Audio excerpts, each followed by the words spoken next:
Labing dalawa! Labing dalawa! Labing dalawa! Labing dalawa! Ang mga tinutukoy kong alyansa ay nasa inyong harapan. Kasama ni Andrew E. God bless Bicol! Thank you very much! Mga kababayan, ang Pangulo ng Republika ng Pilipinas, His Excellency Ferdinand Romualdez Marcos Jr.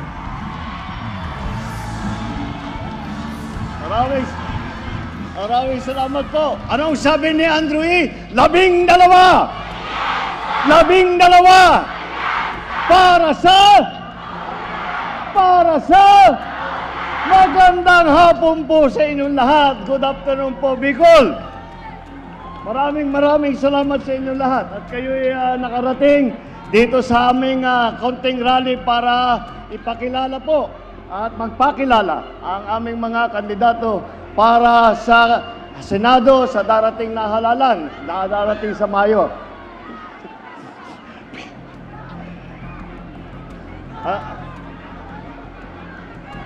Alam niyo po, kapag ako'y sumasama po sa kanilang mga lakad, ay sinasabi, kampanya mo naman kami. Alam niyo po, napakadali para sa akin upang iharap sa inyo ang ating mga kandidato para sa Senado. Bakit po? Dahil po, tignan naman ninyo ang naka-line up ng alyansa para sa Senado. Kung iisa-isahin po natin, bawat isa, narinig niyo po silang magsalita. Narinig niyo po sila na kung ano ang kanilang nagawa. Narinig niyo po kung ano ang kanilang mga pinaplano kapag sila ay naluklok sa mataas na office ng Senate. Yan po kaya naman at isa-isa sasabihin natin, madaling sabihin, dekalidad po itong mga ating mga kandidato. Pag pinagsama mo, halos ito na yung dream team. Kung tatawagin para sa politika, ito na yung dream team para sa Senado. Kaya po ay nais namin muli na iharap sa inyo ang ating mga kandidato ng alyansa. Kung pupunahin po ninyo, ang kadalasan kapag may kampanya, lahat po ng mga kandidato, isa lang ang suot na kulay. Kung titignan nyo po kami, ay iba-iba po ang aming suot. Dahil po, iba-iba po ang pinanggalingan namin ng mga political party. Kaya po natawag po kami na alyansa. Dahil po, kahit na lahat po tayo ay may sariling pananaw sa mga sitwasyon sa ating minamahal na Pilipinas. Lahat sa atin ay may sariling pananaw kung ano ang mga solusyon para sa Pilipinas. Ngunit, tayong lahat, bawat Pilipinong nagmamahal sa kanyang kapwa Pilipino, pare-parehong iniisip, kailangan nating tulungan at pagandahin ang buhay ng bawat Pilipino. Kailangan natin pagandahin ang Pilipinas. Kaya naman po, nagkaroon po tayo ng alyansa na nanggaling po sa iba't ibang mga political party. Dahil sa kanilang pag-iisip, sa kanilang hangarin, ay makabuti, makatulong, at kahit na sino ang tutulong na magpakapit-bisig po sa amin, ay sinasama po namin para isama po natin sa pagtulong sa pagpapaganda ng buhay ninyo, para sa pagbibigay ng trabaho, para sa pagpapaganda ng inyong pag-alaga sa inyong kalusugan. Pinag-exercise pa kayo ni Senator Pia. Tignan nyo, hanggang sa rally pa lang, meron na siyang nagawa na health para sa inyong lahat. Ito po ang ating, kaya po madali pong masabi na kami po ay ang tunay na alyansa na nagsama upang pagandahin, upang tumulong, upang magserbisyo sa taong bayan. Tingnan po natin kung ano yung ating mga kandidato. 8 po sa kanila ay nanggaling na po sa Senado. Nandiyan po si Senator Cayetano, Senator Lacson, Senator Lapid, Senator Marcos, Senator Pacquiao, Senator Revilla, Senator Tolentino, at Senator Soto. Ngunit si Senator Soto rin, ay lahat po sila ay matagal nang naging legislator at marami na silang nagawang pagpapatuloy magsusulat ng magagandang batas. Bukod pa ron, si Senator Soto ay naging Senate President pa. Ay masasabi ko, dahil sarili kong karanasan, dahil po nung senador ako, siya po yung Senate President namin. At alam na alam ko kung paano siya magpatakbo. Kahit po nagtatalo kaming mga senador. Alam niyo naman kami, mahilig kami magdebate. Si Senate President namin talagang nahahanapan niya ng paraan na mag-agree po lahat. Kaya po pag sila ay nabalik na sa Senado, alam na po nila ang gagawin nila.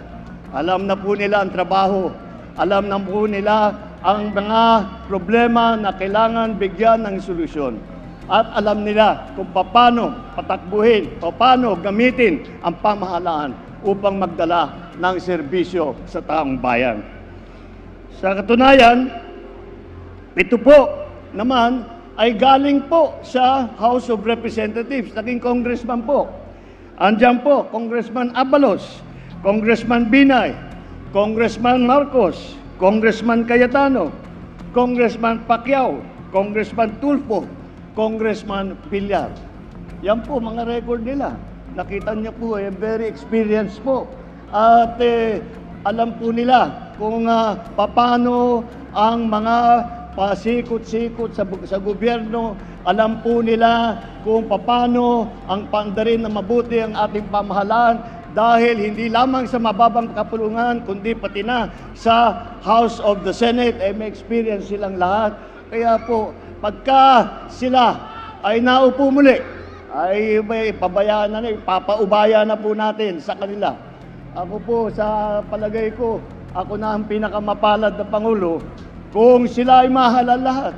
Dahil kung yan ang mga kasamahan ko, napakarami po nating magagawa. Napakarami po kayong mararamdaman na benepisyo na nanggaling sa national government.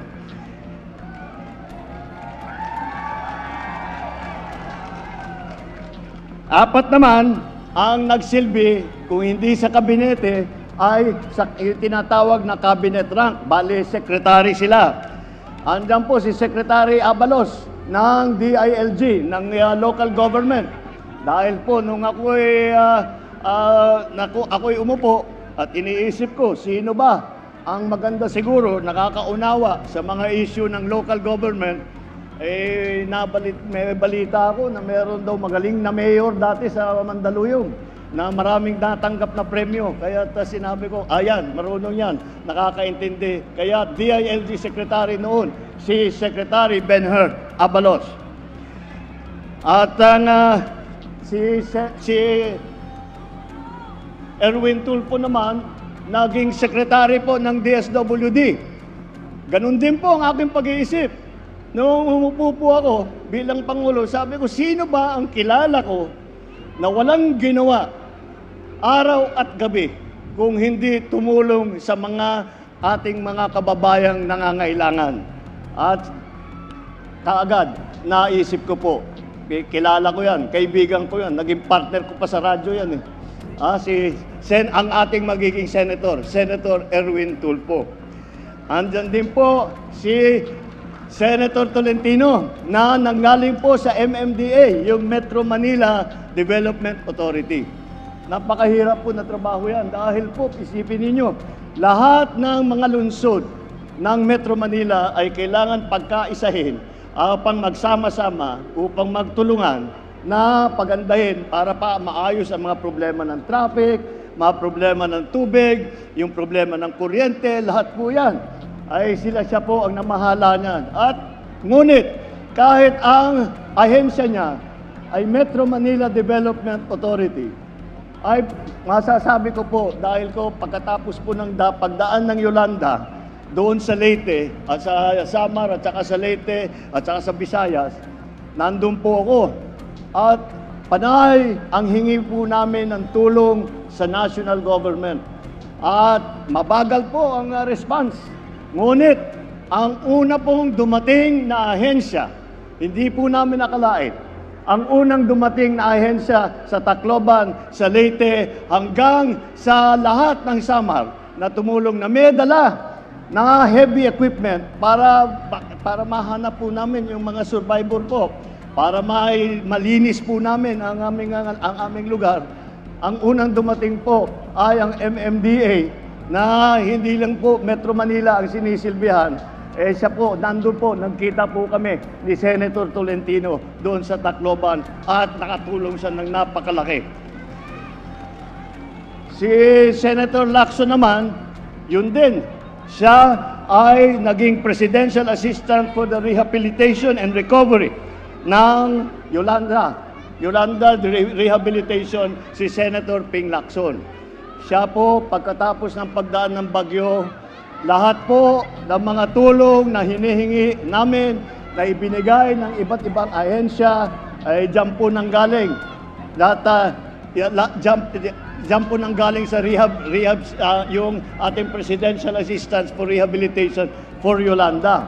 Ito si Senator Ping Lacson, nagpatay sila, ang nagplano, nagpatayo ng bahay, nagdala ng mga relief goods, nagdala ng lahat ng pangangailangan, nagbigay ng trabaho para sa mga nasiraan ng kanilang hanapbuhay. Yan po ang ating naging rehabilitation czar ng Yolanda. Ngunit bukod pa po dyan, si Senator Lacson po, siguro naman maalala ninyo, Senator Lacson po ay naging hepe ng PNP, chief ng buong PNP ng buong Pilipinas.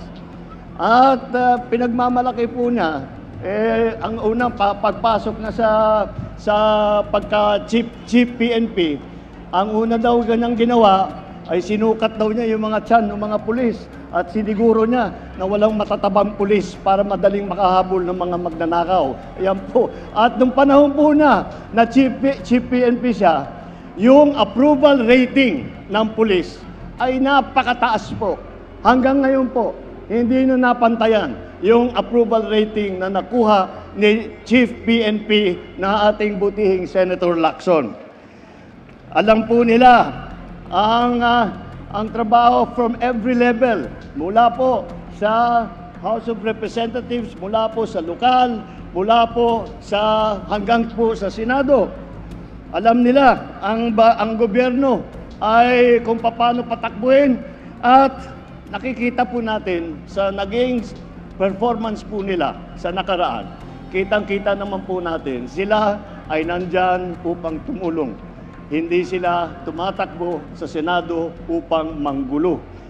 Nandyan po sila at nakikita mo po sa record nila na wala silang iginawa sa buong buhay nilang lahat kung hindi tumulong po sa taong. Tatlo naman po sa kanila, nabanggit ko, local government. Tatlo po sa kanila ay naging gobernador ng mga iba't ibang probinsya. Ang nauna po yung ate ko, si Governor Aimee, naging gobernador po dun sa amin, sa Ilocos Norte. At marami pong yumaman po mga Ilocano nung dumating po si Gov. Aimee. At gumanda ang Ilocos Norte. At nakita po natin ang effect ng magaling na gobernador. Isa pang magaling na gobernador, Governor Lito Lapid ng Pampanga. Aba, maraming fans si paring Lito ah.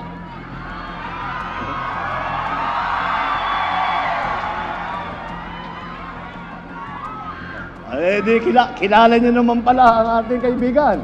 At alam niyo naman kung matagal, siyempre kinikilala natin siyang artista. Pero action star. Hanggang ngayon, action star pa rin.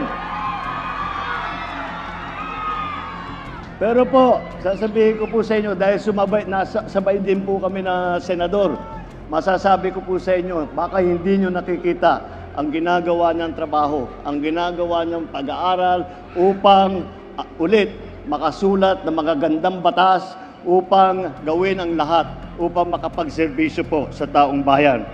At Ang isa pa, naku, siguro kilala nyo ito, ang governor ng probinsya ng Cavite, Governor Bong Revilla.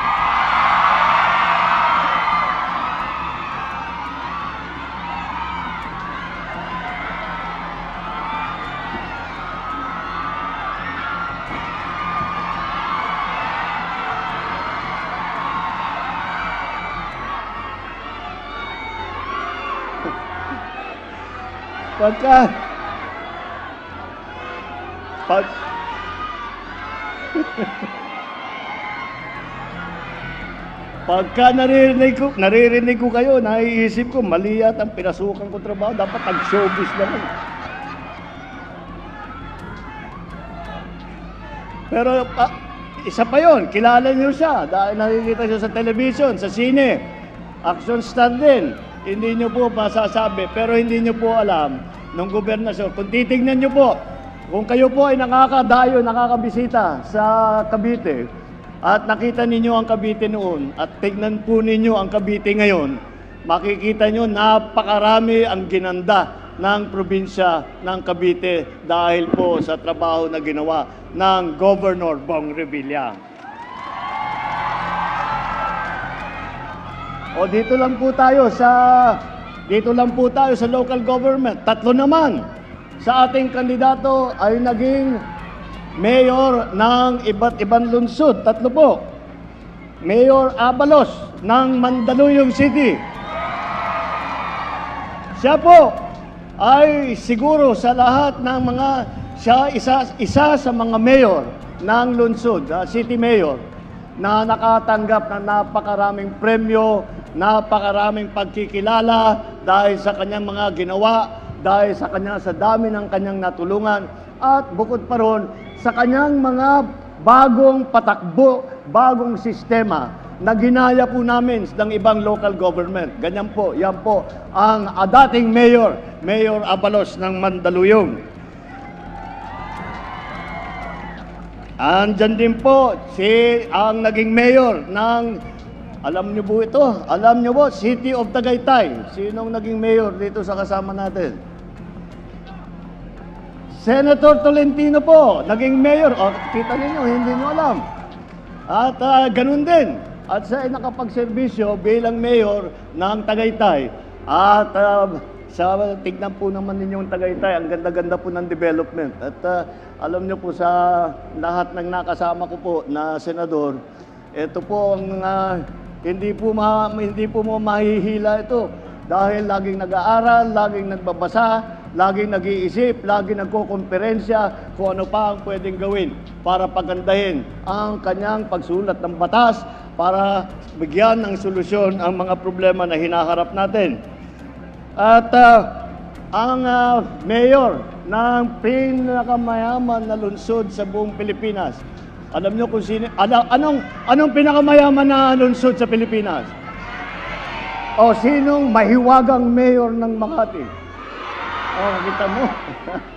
Alam niyo po, kami lahat na nasa local government noon, tinitignan namin ang Makati. Sabi namin, sarap naman maging mayor ng Makati, ang yaman-yaman ng Makati City. Ngunit, hindi po, ginamit po niya yung yaman na yun para ulit tulungan ng tao. Ang dami po, sa Makati, halos lahat na ng serbisyo, lahat ng benepisyo, libre na eh. Kaya lahat kami, gusto namin lumipat sa Makati, pero hinaantay pa lang namin yung 100 years old namin na binibigyan kami ng cake. Pero yan po ang patakbo nila, yan po ang patakbo sa Makati. Lahat po ng serbisyo na ninanais ng tao, galing po sa lungsod, ay halos lahat po ay libre na. Dahil tama po, hindi winaldas ang yaman ng lungsod, ginamit para tulungan ang taong bayan. At hindi po baka kalain po ninyo na kinakalimutan po natin ang mga kababaihan. At hindi po, maliwanag naman po. Ay sa line-up po namin, 4 po dito ay babae. At hindi pangkaraniwang mga babae po ito. Kilala ko silang lahat. Wala nang kasing tapang, wala nang kasing sipag, wala nang mas malaking malasakit, mas malaking puso kaysa sa apat nitong mga ating kandidato para sa Senado. Kaya aasahan po ninyo, kapag nandyan sila sa Senado, ang apat na kandidato natin ay sila'y titiyakin nila na malakas ang boses ng kababaihan, na ipagtatanggol ang karapatan ng ating mga kababaihan. Yan po ang ating mga lady senators. At baka akalain po ninyo na ang ating mga senador ay tiga Maynila lahat. Hindi naman po siguro tama yun dahil maraming iba't ibang lugar na kinakailangan na naunawaan ng mga senador kung anong mga pangyayari doon, ano ang lagay doon, kung maganda ba ang sitwasyon, kung may kailangan ayusin. Kaya marami pong sa ating mga kandidato kung saan po galing sa Pilipinas. Unahin na po natin ang ating champion, si Senator Manny Pacquiao ng Bukidnon, Sarangani, Jensan. Alam nyo, kilala nyo naman si Sen Manny.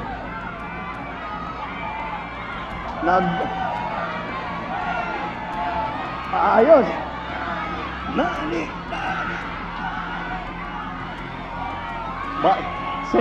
Sen Manny, baka hindi mo alam, nung nagbo-boxing ka, nanonood kami sa television, ganyan pa rin ang sigaw namin. Manny, Manny, Manny.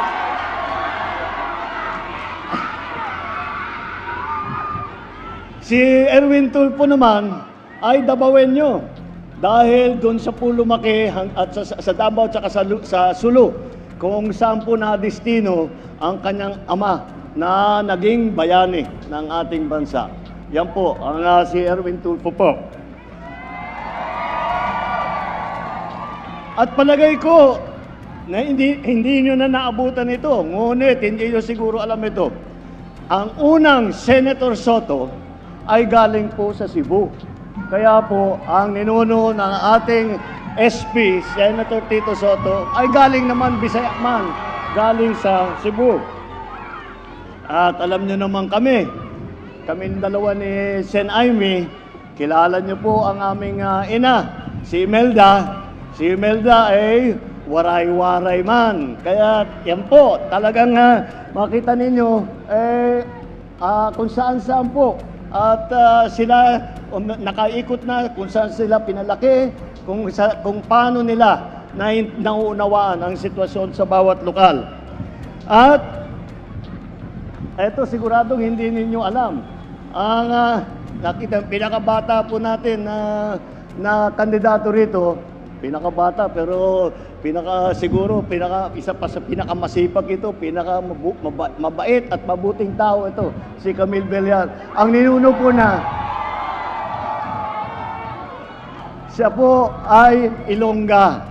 Kaya yung pong mga ninuno niya doon po nanggaling. At marami na po siyang ginagawa doon na marami bilang congressman at kahit noong private citizen lang.